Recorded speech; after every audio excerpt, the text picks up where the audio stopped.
Radio activity पढ़ने से पहले हम पढ़ेंगे रेडिएशन के बारे में।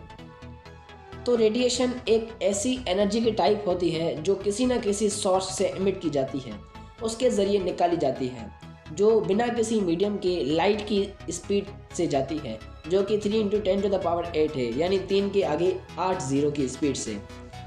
अगर मैं इसके एग्जांपल्स की बात करूं तो अभी जो आप मोबाइल इस्तेमाल कर रहे हो उसकी स्क्रीन से जो लाइट आ रही है वो भी एक टाइप की रेडिएशन है।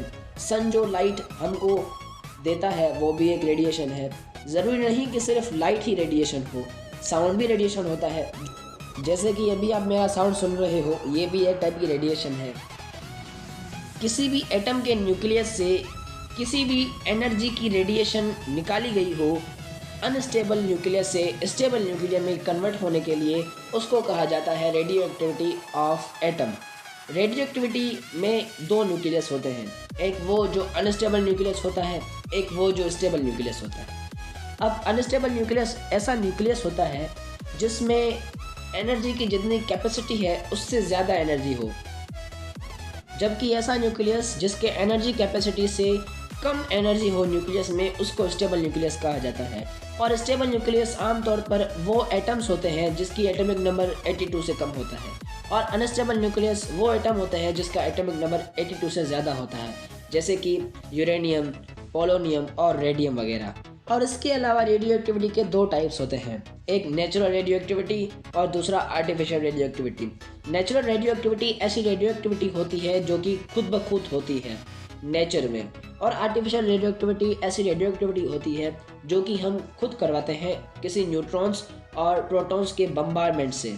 और हम आर्टिफिशियल रेडियो एक्टिविटी को इस्तेमाल करते हैं रेडियोथेरेपी में, जिससे हम बहुत से कैंसर्स को ट्रीट करते हैं। और जब रेडियो एक्टिविटी होती है या की जाती है तो ऐसे धमाके में कुछ पार्टिकल्स या रेज बाहर आती हैं, जिसमें अल्फ़ा पार्टिकल्स या अल्फ़ा रेज, बीटा पार्टिकल्स या बीटा रेज, गामा पार्टिकल्स या गामा रेज बाहर निकलते हैं। अभी अल्फ़ा पार्टिकल्स ऐसे पार्टिकल्स होते हैं जो कि 2 न्यूट्रॉन और 2 प्रोटॉन पर मुश्तमिल होते हैं, और जिनको हीलियम न्यूक्लियाई भी कहा जाता है, क्योंकि हीलियम के न्यूक्लियस में भी इतने न्यूट्रॉन्स और प्रोटॉन्स मौजूद होते हैं। अभी बीटा पार्टिकल्स को हम इलेक्ट्रॉन कहते हैं, क्योंकि इस पर भी नेगेटिव चार्ज है और इसका मास इलेक्ट्रॉन के मास जितना ही है, दोनों इक्वल हैं।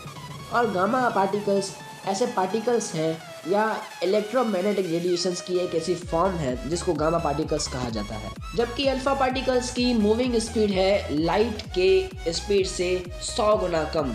बीटा पार्टिकल्स क्योंकि ये इलेक्ट्रॉन के मास के इक्वल है, तो ये इसकी स्पीड भी इलेक्ट्रॉन के मास जितनी होगी, जो कि लाइट की स्पीड से सिर्फ 10 गुना कम है, और गामा की स्पीड लाइट स्पीड जितनी ही है।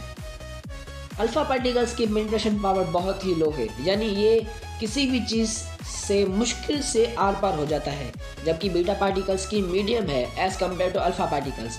और गामा पार्टिकल्स ऐसे पार्टिकल्स हैं जो कि बिना किसी चीज़ को देखे उसके आर पार चले जाते हैं। जैसे कि एक एटम में न्यूट्रॉन, प्रोटॉन और इलेक्ट्रॉन मौजूद होते हैं, जैसे कि न्यूट्रॉन पर चार्ज नहीं है कोई भी, वैसे ही गामा रेस चार्ज लेस है, उसके पास भी कोई चार्ज नहीं। और बीटा पार्टिकल्स ये भी नेगेटिव चार्ज पर डिपेंड करते हैं। वाहिद अल्फ़ा पार्टिकल ऐसा पार्टिकल है जिसके पास 2 पॉजिटिव चार्जेस हैं, यानी 2 पॉजिटिव चार्जेस। और 2 पॉजिटिव चार्जेस होने की वजह से अल्फ़ा पार्टिकल की जो आयोनाइजेशन पावर है वो है हाई। अगर कोई भी नेगेटिव पार्टिकल उसके रास्ते में आता है तो अल्फ़ा पार्टिकल उस नेगेटिव पार्टिकल को ऐसे नॉकआउट कर देता है, और जबकि बीटा पार्टिकल किसी भी मैग्नेटिक फील्ड या फिर इलेक्ट्रिक फील्ड की तरफ डिफ्लेक्ट हो जाता है। और गामा रेस इसके पास कोई भी चार्ज नहीं, तो ये अपने ही रास्ते चली जाती है। वैसे आप सबने क्रिश मूवी तो देखी ही होगी, जिसमें क्रिश को बचाने के लिए उसके पापा ने अपने आप को कुर्बान कर दिया, और ये जो लाइट आ रही है उसके आर पार ये और कोई लाइट नहीं पर गामा रेज है, जो कि पेनिट्रेशन पावर हाई होने की वजह से आर पार आ रहे हैं। ये देखें, ओजोन लेयर के होने के बाद भी इतनी गामा रेज बहुत ही तेज़ है, तो आप अंदाज़ा लगा सकते हैं कि अगर ओजोन लेयर ना होती तो हमारा क्या हाल होता। Thanks for watching and listening.